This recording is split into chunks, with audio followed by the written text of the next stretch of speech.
I'm not matching profiles, I'm matching people. So you like to have time on your own. You need time on your own, probably to recharge, to reset.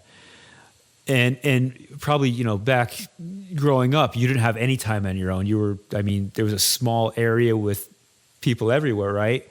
Yeah. Is this something new that you realize that I'm Melanie and I need some time on my own to be Melanie? Or is this something that you've worked on for years? It really was the last couple of years. It took years and years in the making. And that's where I say 2019 really was that opportunity for me to really dive into self-care. I was in a marriage for over 12 years. And throughout that 12 years, I still handled it all pretty much on my own.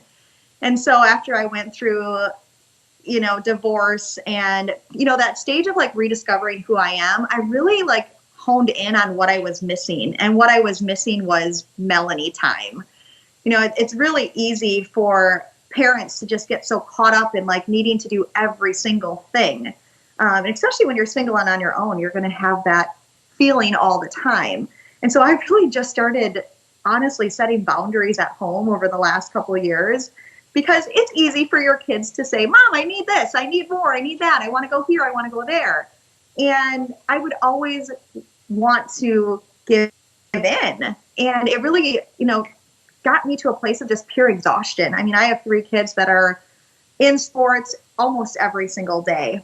And, I really had to take a step back and say, okay, I am a great mom and I want to do as much as possible, but I can't forget about me. Not at the expense of losing yourself. Exactly, because you can't be your best self if you can't give yourself your own time. And so, I've had to jeopardize, missing practices, and I've missed 1 game out of 3 because I do need to still allow myself that time. And, it really just took years of self-discovery. I read a lot of, self-help books, followed a lot of motivational speakers, and just realized that in order for me to be able to be the best Melanie, I have to have that self-care in there too. Yeah. Well, the key word is Melanie. I've had this, I've spoke a lot about this. Almost like every podcast, I'm saying the same thing, is that, in a relationship, whether it's with your kids or whether it's, with your partner, there has to be 3 relationships. I call it a threesome, but it has to be 3 relationships.